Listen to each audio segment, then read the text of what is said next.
আপনি কি জানেন মহান আল্লাহ তাআলা কোনো বান্দার উপর সবচেয়ে বেশি খুশি হলে কোন তিনটি কাজ করেন?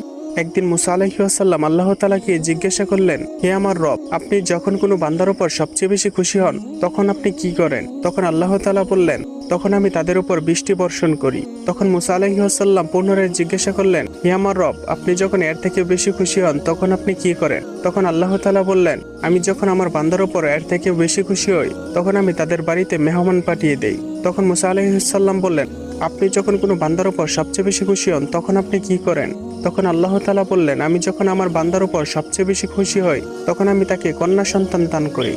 সুবহানাল্লাহ।